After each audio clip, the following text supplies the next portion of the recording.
thing about cartoons. It's a really clear, good conscience job. It don't hurt nobody. It just makes people feel good. And so the people that come up to me are usually like tender-hearted, sweet people who just want to say that, you know, something I did made them feel good. So yeah, it's a nice thing. It's pretty good.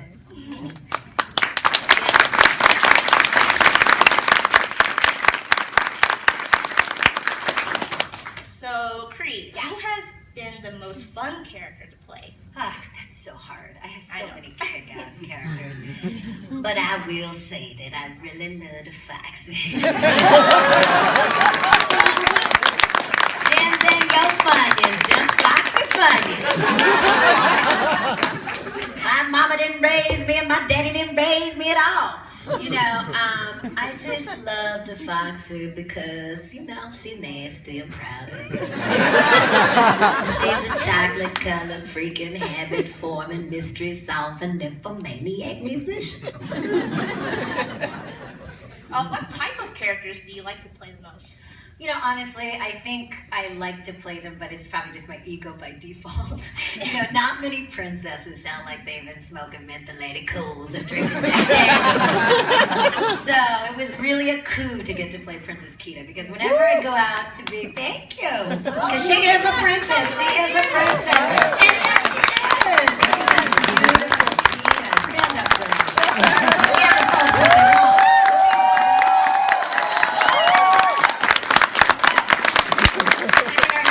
Disney princess panel here, and I'm just getting shade. No Princess Kita. So raise some shit about that, would you? Yeah, I mean, listen, let's face it, I play a pretty damn good villain, and that's what I love. Play a badass. Cool. Are there any characters that you really struggle to find a voice for? Struggle to find a voice for. Let's see. You know, I'm actually, it's funny you say that. I'm doing a brand new character right now for Disney called Vampirella. It's going to be a new on Disney Kids. And it's a really cute little Disney cartoon. And I had to kind of play this Midwest chick named Edith. And it's not really my forte. So I struggled. And I remember leaving that audition. And my agent said, "How'd you do?" And I said, "Man, I took a dump. There's no way. There's no way I got this." And then I got it. But you know what I don't want to say struggle, because this gig is not a struggle. This gig is a gas. Sometimes you get challenged when you have to do another language, especially a language that is fictitious, you know, a fictional language. Like, in my case, Ewokian, when I played Princess Nisa, the Ewoks, or Atlantean, when I played Princess Kita, or, you know, some of the numerous aliens I have to play. Because you have to understand the creators of this language, they ain't fucking around, they take this very seriously. And if you mispronounce the you know, they're like, really? It's clearly, you know, written that it's, you know. And you're like, oh, okay, I'll get this shit right. So those are probably the moments that, you know, if you're going to call it a struggle, those are the moments that you just have to just maybe work a little harder. But who wouldn't want to perfect their Ewokian? Come on. Now, running back, can you describe to us the first day that you got to play Penny? What was that day like? Oh, Jesus. You know what's so funny? I know you probably want to me to put some reverence on it, but I was just a little kid. I mean, when you're like 11, you don't really give a shit. My motivation is that I could like probably have some more money than my friends. I could buy my own bike. You know, I wasn't thinking, oh God, I'm gonna meet, you know, Don Adams. It was like, whatever. You know, in retrospect, wow, what an amazing, lovely experience. But at the time, I was just another little asshole. I was just probably excited to have a new experience. But you have to realize, too, I had already been working on camera since I was about 9 years old. So I had already been a pretty established on-camera actress in Toronto, Canada, and all over Canada. But yeah, I mean, it was probably an exciting day. As exciting as it can be for, you know, young thing.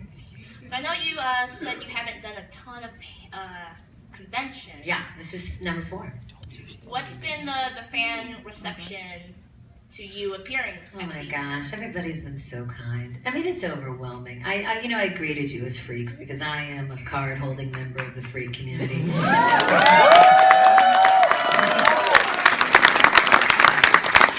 I do believe that the freaks shall inherit the earth and that the squares better beware because we are taking over. And that, I think, is my favorite part of the cons, is just seeing like-minded, fantasy, sci-fi, expressive, fearless, sometimes scared and nerdy and different people. Because this is how I have felt my whole life. You know, I've been an avid comic book collector since I was a little girl. And always believed in and loved all things magic and possibility. So that's what I love about the con. It just feels like I'm with my people.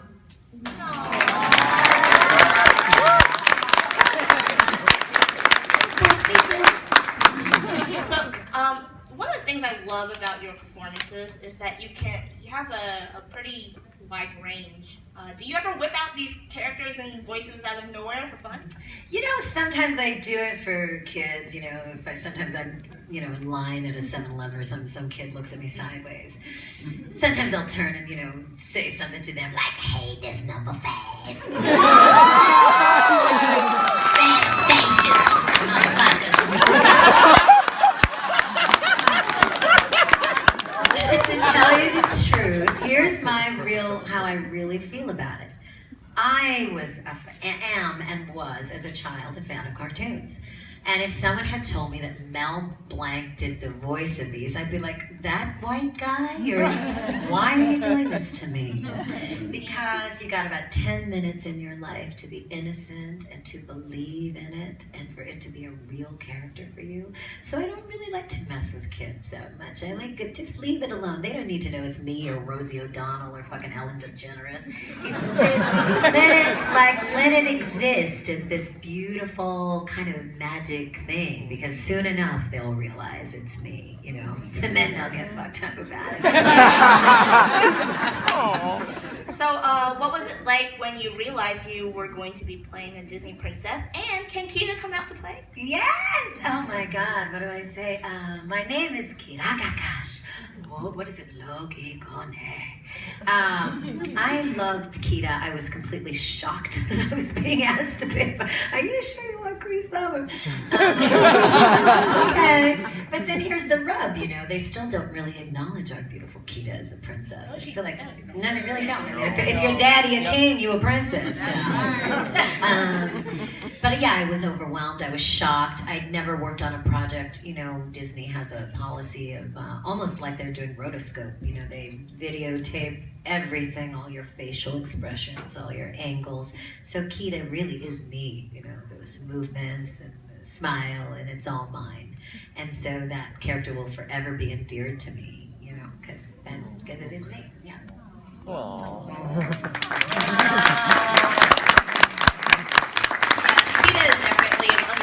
Disney princess. I think so. It just bothers me because, like I said, my handler, Brittany and I are walking up here, and she's like, "Oh, that's why they're having the Disney princess panel," and I was like, "Shade." The shade is real. Really? Okay. Well, we're with the cool ones. That's right. So Foxy Love. The Foxy. Yes. What influenced that character for you? And everything is wrong. Everything is wrong. I remember showing DeFoxy to my mama, and she said, "No, Cree, no, Cree." She said, "Why?"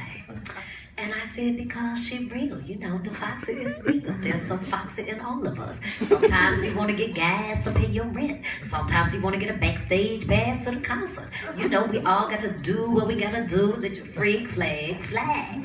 And that is DeFoxy. And I don't know, I just love Foxy. I love the irreverence. I love the inappropriate sexuality. I love just, I just love how politically incorrect it is. And I think the reason that I love Drawn Together was it's not like, we're just bashing one person. We're bashing everybody.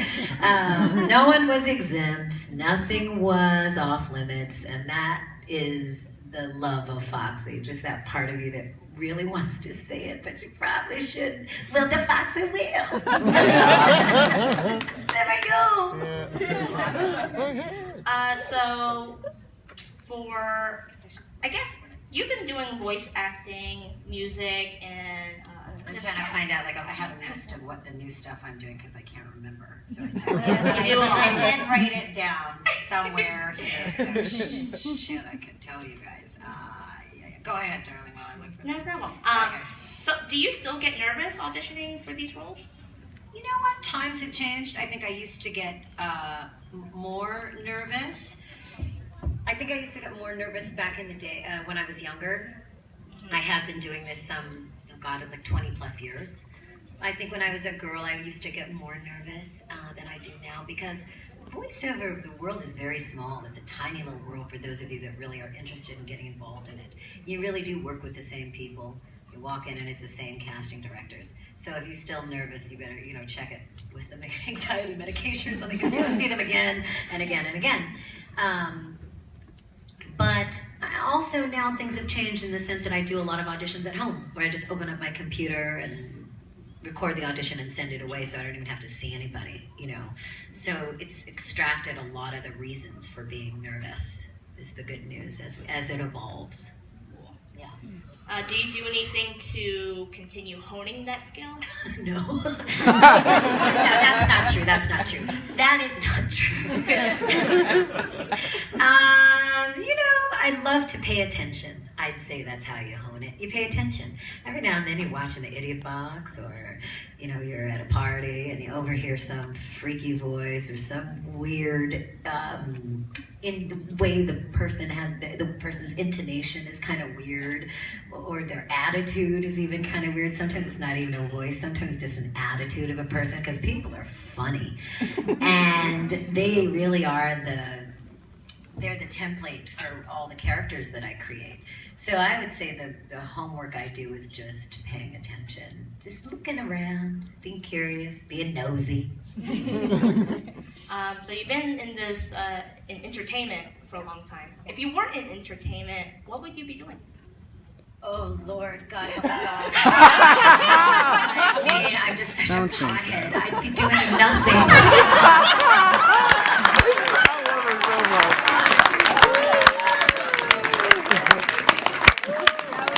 Sad. I would probably be doing fucking nothing. I'd be getting high. I would be probably watching television. Oh my God. Watching cartoons. Yeah, that's it. Probably living in my mama's basement.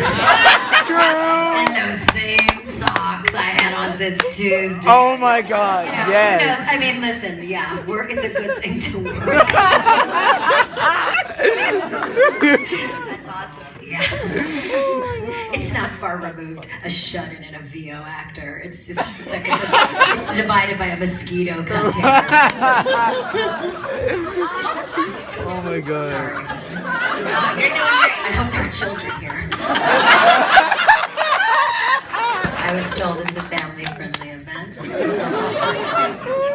right. Myra does what? That's the one thing they'll take away by their parents. This whole hour with me, they'll be driving home like, what's a mosquito container? It's a fine line. So, here's a blunt segue. What was it like working on Rugrats? Oh, yeah!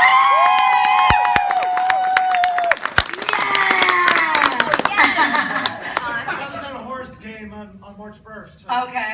You were at a Hornets game? Yeah. Right on. Yeah. Oh, look, we got Chucky. Oh, he's got Chucky. At first I was like, okay, crazy white man. But now I love Cree so much. okay, now it all makes sense. But you know what my new favorite thing is? Ever since that, what are those two chicks? Ever since that Nicki Minaj and Miley Cyrus? It just reminds me of Susie and Angelica so much. It's so I just always Angelica, what's good? I love Susie for that. I just love Susie for being the defender of the helpless. I love too that, you know, Susie came in a little on the late end. The Rugrats had already had one season, and then they said, you know, we have to introduce this African American family. And the family was so beautiful. Not just Susie, but her really conscious parenting, beautiful, you know, hardworking parents, and just the fact that Susie just had a through line of being a real compassionate kid, and a kid that, you know, it's not always easy to stand up against a big bully, and bullying's real, and I think that Rugrats was a little ahead of its time in having this dastardly character, Angelica, that little bitch that was just, you know, always tormenting somebody. And it was just so nice, I'm sure, as kids, as we've all experienced, all the little freaks experience being told that you're different and you're wrong for it. And so I loved Susie for standing up for that, standing up for them.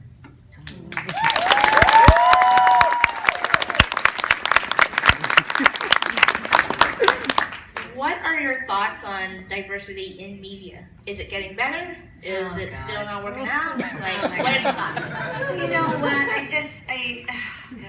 I don't even like the word diversity.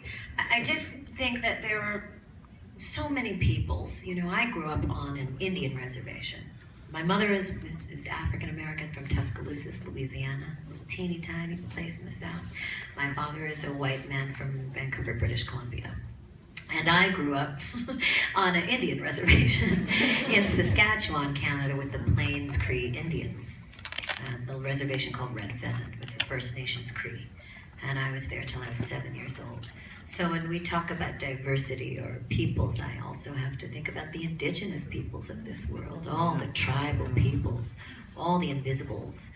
So I think we have to be, you know, instead of talking about the only people we're including, we really have to get into who we're not including. And I think that encompasses just being human. And I think we've got to start thinking in the context of earthlings. And that includes the fire, the air, the earth, and the water, and all the beautiful little animals who ain't got nobody to speak up for them. I mean, we really have to just become humans. And once we do that, who gives a shit about diversity?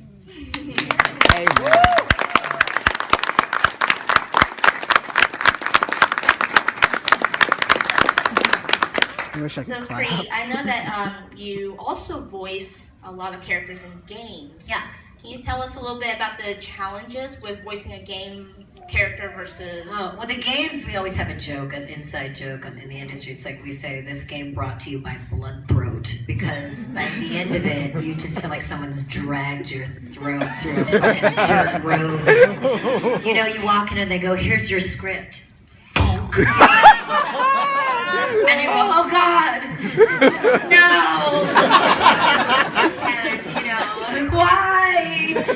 And then, you know, once you do all the voices and all the actions, they go, okay, here's your reaction, here's your, you know, action things at the end, funk. And they bring in another Bible, and it's just a Bible of sounds, like, can you do that 3 different ways? Can you do that 10 times louder? Now just a bunch of little ones. Okay, now just 300 dying sounds. Okay, now just a sound in case some old asshole just presses your character. And we want her to say, what? Or what? Or, you know what I mean? Just a million things. So here's what I say about video games. They take too fucking long.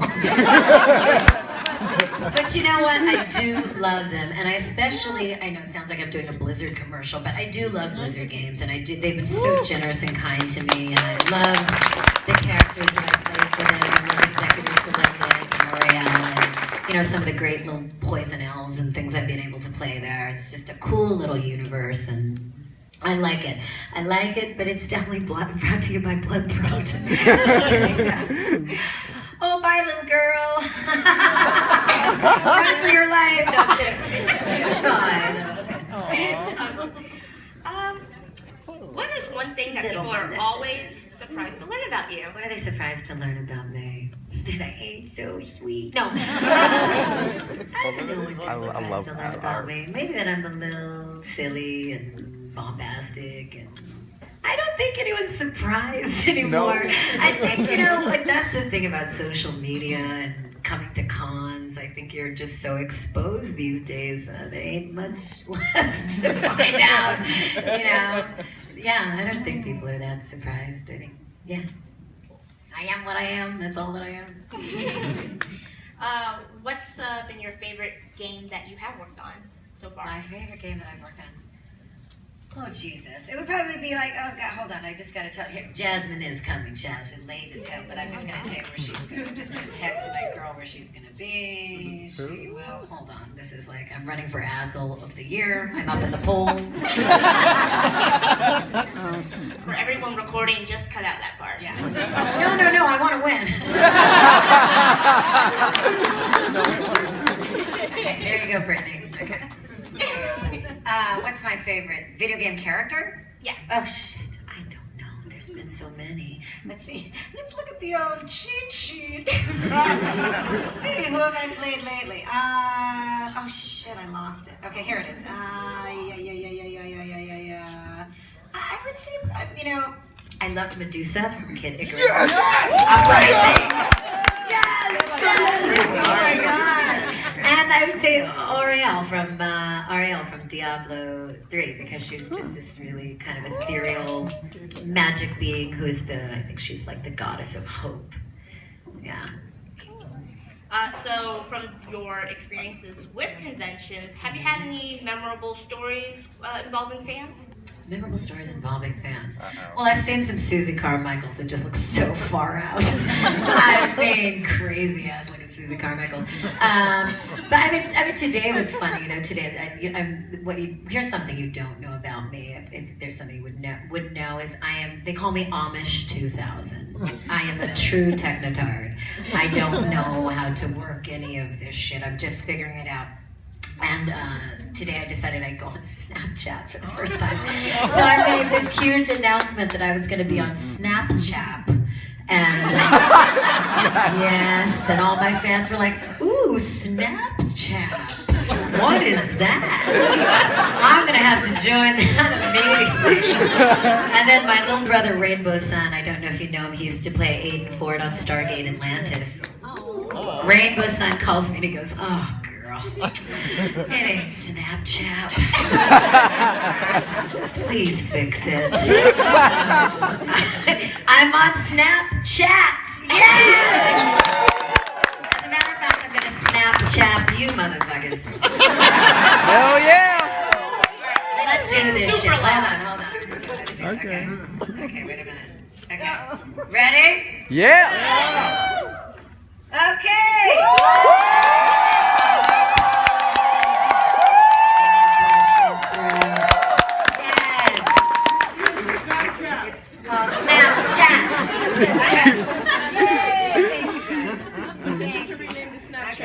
Snapchat, goddammit. I'll figure it out. It took me forever just to get on Twitter and to get on Instagram. But if you want to follow me, I am Cree Summer everywhere. Woo! That's simple. I like it. Is there a specific character that really strains your voice? Oh gosh. Wow, what really strains my voice? The truth is number 5. When we were toy kids next door. As a matter of fact, Ben is here somewhere. Number 1 and number 2. He's here. I think he's doing a piano. I'm gonna sneak in there if y'all wanna follow me. Just to fuck with him, But I will say that doing number 5, Mr. Warburton, commander in chief. He always, we used to tease him relentlessly because his only note would be like louder. And it got so bloodthroat that I remember by the end of the day I would tell my agent, don't fucking book anything after Kids Next Door, because afterwards I sound like my balls dropped. I would just sound like Brenda Vaccaro by the end, Oh my god, I love it. Yeah. So that one was the hardest, just in general, just screaming being the through line. So you've been on a lot of cartoons. What cartoons do you watch yourself? What cartoons? Well, I have 2 daughters. If you believe it, some guy had the nerve to let me be somebody's mom. Big mistake. I wouldn't say that. Well, we'll see. You know, so my daughters, I have a daughter named Brave Little Wing, she's 5, and her sister is 3, Hero Peregrine Stormborn. And I watch cartoons that they watch, and they are obsessed with The Legend of Korra. That's their kick-ass cartoon. And I also just did a guest spot on the new Powerpuff Girls. And I play this amazing old sister who, she's really old and she used to be a superhero. And her name is Green Wang. And so look out for her on Powerpuff Girls. And so because I did this guest spot on Powerpuff Girls, now my little ones are starting to dig Powerpuff. And what else do I watch? Like I said, everything is channeled through them. They decide what I do in my life. What else do they have me watching? Oh, I do a little guest voice on Miles from Tomorrowland, so I watch that with them. But here's the funny thing, they don't even know it's me. Nor do they care. Sometimes I try to push them in the general direction of a cartoon I do, and they're like, change it, Mama. Change it, Mama. So they're not, they're not super excited about the ones I do.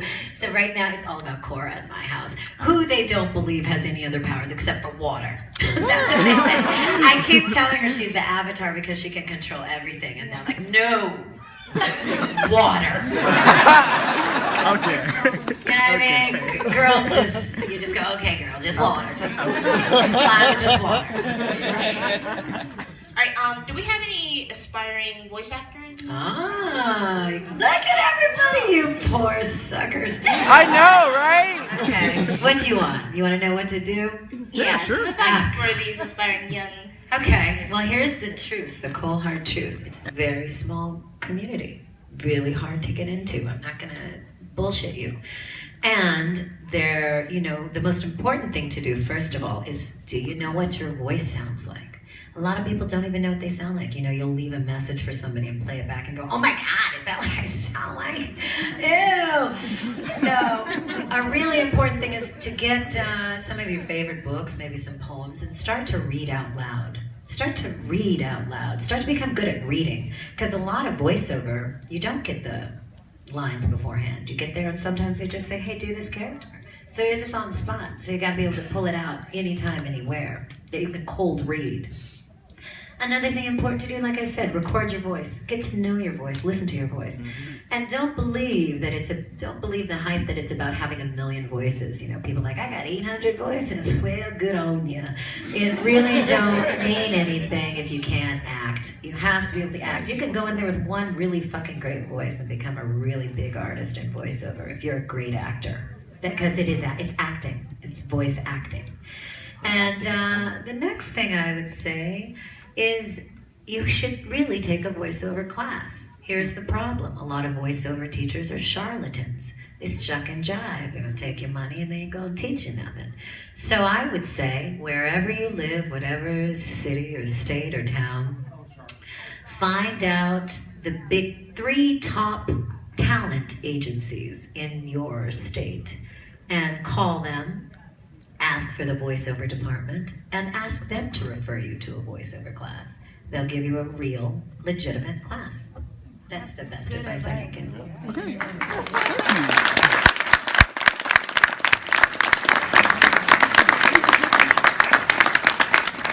One more, and then we'll have a fan Q&A. Okay. What are some upcoming roles that you have that you would... Thank God I did this, right? Okay. Okay, something told me write it down because I got no short term. Okay.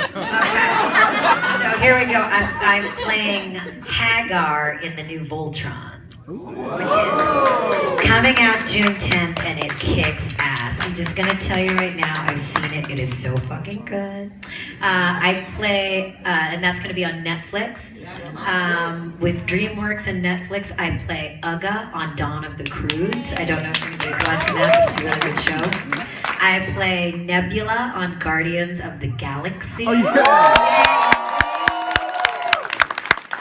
Another Netflix DreamWorks show that's out right now, I play Ace on Dino Trucks, which is a nice little one for the kids.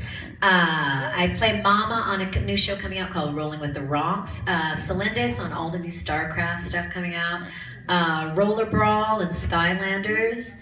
Mrs. Furful in Breadwinners, Beatty in Tom and Jerry, Ariel in the new Diablo, Denzel and Gramo and Henry Huggle Monster, Pantera in Thundercats.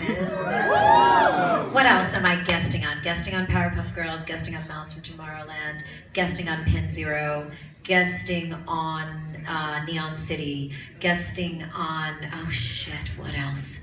Avengers Assemble, guesting, no, I think that's about it. Yeah.